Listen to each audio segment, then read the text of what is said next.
Hello বন্ধুরা, আমি সবাই ভালো আছেন। আজকে চলে এসেছি নতুন একটা রেসিপি নিয়ে। তো পিঠে তো বিভিন্ন ধরনের বানিয়েছি, বিভিন্ন রকমের। তো আজকে আমি যে পিঠেটা বানাবো সেটা একটু অন্য ধরনের। তো আপনারা দেখুন এটা আমি কি বানাচ্ছি। আমি কিছুটা ময়দা নিয়েছি, নিয়ে ময়দাগুলো একটু ভাজি করে নিচ্ছি।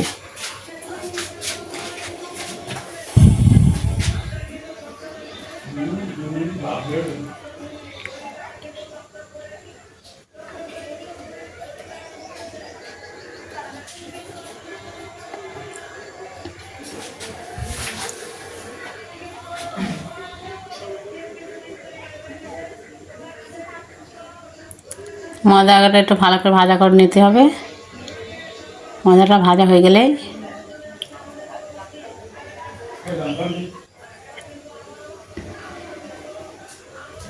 এবার কিছুটা দুধ নিয়ে নিয়েছি, এই দুধগুলো দিয়ে গলে এটা বানিয়ে নিচ্ছি। গ্যাসটা একটু কমে রাখতে হবে, কমে রেখে আস্তে আস্তে নাড়াচাড়া দিতে হবে।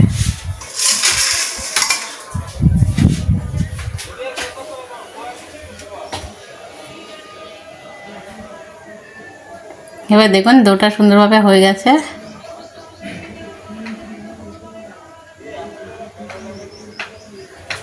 এবার ওটাকে তুলে নিতে হবে। দেখুন কতটা সুন্দরভাবে হয়ে গেছে এটা।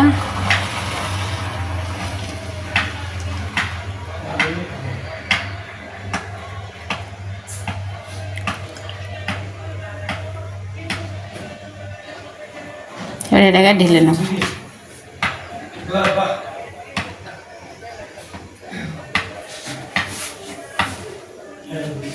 এটাকে নামিয়ে নিলাম। এবার এটা একটু ঠান্ডা হতে থাক। ঠান্ডা হলে তো গরম মাখা যাবে না। এবার আমি দিকে চিনির একটা শির বানিয়ে নিই।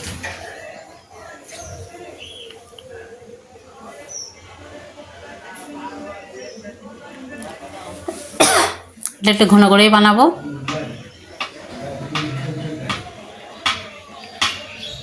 আর এতে আমি যেন বসে না যায়, চিনি শিরটা একদম দানা দানা না হয়ে যায়, তার জন্য আমি কিছুটা লেবু দিয়ে দিলাম। মানে এটা ঘন করতে হবে শিরটা, তো ওই জন্যই লেবুর রস বা লেবু এভাবে কেটে দিলে কাজ হবে।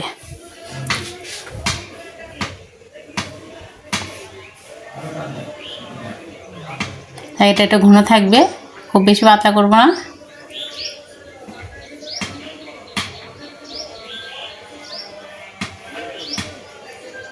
এটা ঠান্ডা হয়ে যাবে, আর একটু ঘন হয়ে যাবে। তার জন্য লেবু কেটে এইভাবে দিয়ে রাখলে এটা একদম ঠিকঠাক থাকবে, দানা পড়ে যাবে না।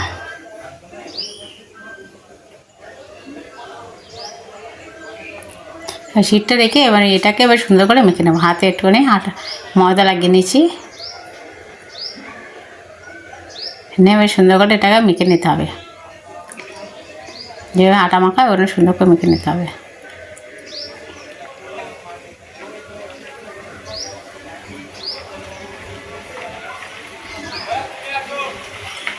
তাই কুলি পিঠা বানাবো দিয়ে কুলি পিঠা। তো আজকে আমি এই ময়দা দিয়ে বানাচ্ছি। আর দেখুন এখানে আমি কিছুটা পাটালি নিয়ে নিয়েছি। এই পাটালি ছোটো ছোটো করে পিস করে তারপর আমি কেটে দেবো। আমার ছোটো ছোটো পিসে লাগবে, তাই তারপর আগাতে আগাতে একটু ভেঙে ভেঙে নিচ্ছি যাতে ছোটো ছোটো পিসগুলো হয়।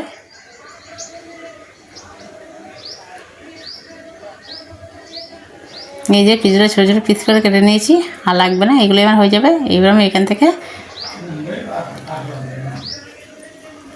লেচি বানিয়ে নিয়ে আমি এগুলোকে বানিয়ে নেব।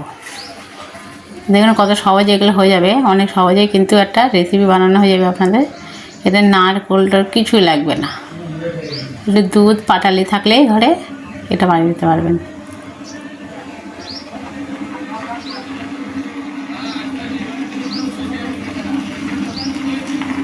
এইভাবে বানিয়ে নেব আমি।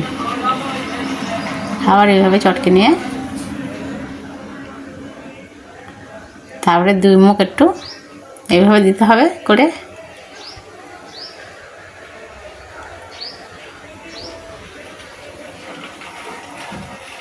এই দেখুন কত সুন্দর হয়েছে।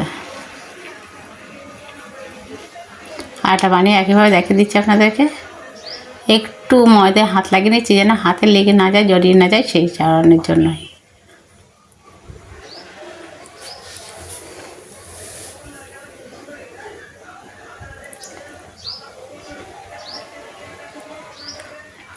আবার এর মধ্যে কিছুটা পাটালি দিয়ে দেবো।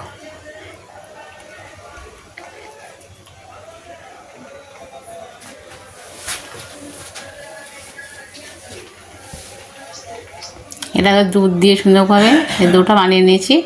আর এর ভিতরে পাটালি দিয়ে নেবো, তারপরে দেবো চিনির শিরায়, ভাজা করে নিতে হবে।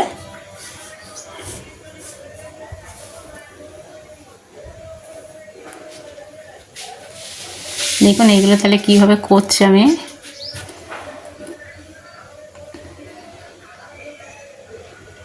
এই দেখুন, এই আমি দুটো তিনটে বানিয়ে নিয়েছি, বাকিগুলো সব একইভাবে বানিয়ে নেবো। এই দেখুন সব বানানো হয়ে গেছে, কতটা ভালো লাগে, সুন্দর লাগছে দেখতে। এবার আমি এইগুলোকে ভাজি করবো, তার জন্য রান্নাঘরে চলে যাব।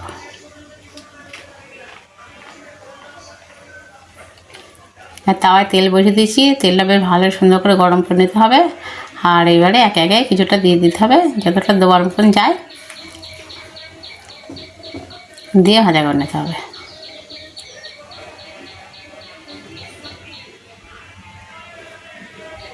একটার সাথে যেন আর একটা জড়িয়ে না যায়, সেইভাবে দিতে হবে।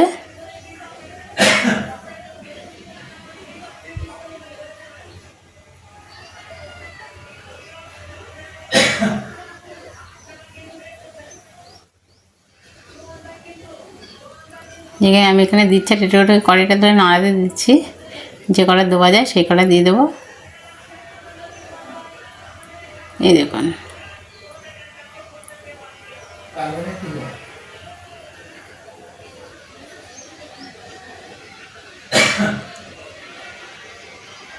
নাড়া দিচ্ছি কিন্তু আমি অটোমেটিক, দিয়ে সুন্দর করে একটু কালার হয়ে গেছে। এবার আমরা তুলে নেব, একটু উল্টে উল্টে দিয়ে দিয়ে তুলে নিচ্ছি।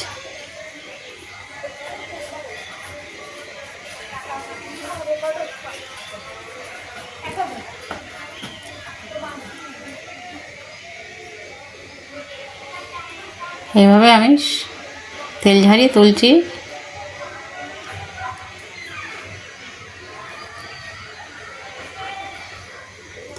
বাকিগুলো একভাবে তুলে নেব, আর যেগুলো ভাজা এখন বাকি আছে সেগুলো আমি একইভাবে ভাজা করে নেব।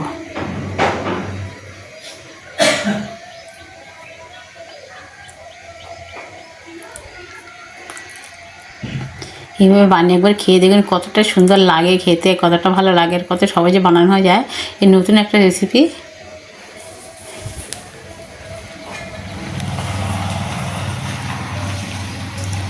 এবার বাকিগুলোকে আমি একইভাবে ভাজা করে নেব।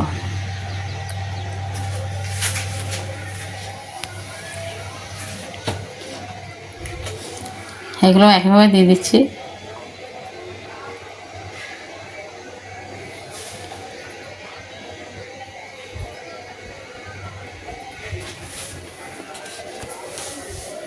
এই দেখুন সবগুলো আমার ভেজে নেওয়া হয়ে গেছে, দেখুন কতটা সুন্দর হয়েছে কালার। এবার আমি এর উপরে যে রসটা বানিয়ে রেখেছিলাম চিনির শিরটা, সেই শিরটা তা দিয়ে দেবো। ওইটা ঘন করে বানানো আছে, এই দেখুন সেই শিরটা ওটা এর উপরে দিয়ে দেবো। তাহলে আপনারা দেখলেন তো কতটা সুন্দর আর কতটা ভালো লাগলো আজকে এই রেসিপিটা। অবশ্যই ভালো লাগলে শেয়ার করে দেবেন আর একটু লাইক দিয়ে দেবেন। আর যে সকল বন্ধুরা এখনও পর্যন্ত চ্যানেলে নতুন আছেন সাবস্ক্রাইব করে নিয়ে অবশ্যই করে সাবস্ক্রাইব করে দেবেন।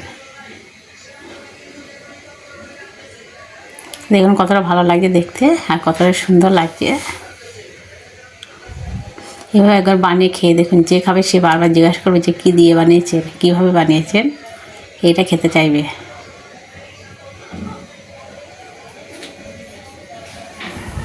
এর উপর দিয়ে আমি এইভাবে ছড়িয়ে ছড়িয়ে দিচ্ছি। ওতে দিয়ে মাখিয়ে নিলেও হয়ে যায়, আর উপর দিয়ে এইভাবে ছড়িয়ে ছড়িয়ে নিলেও হয়ে যায়।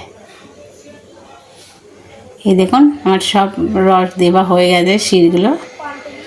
দেখুন কতটা ভালো লাগছে দেখতে। একটু লেবুগুলো ওর বসিয়ে দিয়েছি। তো সবাই ভালো থাকবেন, সুস্থ থাকবেন। আর অন্য একটা রান্না নিয়ে আপনাদের মাঝে আবার হাজির হব। আমি সাথী, এতক্ষণ আপনাদের সাথে ছিলাম সাথী ব্লগ থেকে। তো সবার জন্য টাটা, বাই। আর এই রেসিপিটা কেমন হলো অবশ্যই কমেন্টে কিন্তু আমাকে জানাবেন, জানাতে ভুলবেন না। আর সবাই ভালো থাকবেন, সুস্থ থাকবেন। দেখুন আরও কিছুটা রস ছিল, শীত ছিল, সেগুলোকে দিয়ে দিচ্ছি। আর কতটা ভালো লাগছে দেখতে, আর কতটা সুন্দর লাগছে। দেখুন অনেক সুন্দর একটা কিন্তু কালারও চলে এসছে, কারেন্টটা চলে গেছে বন্ধুরা।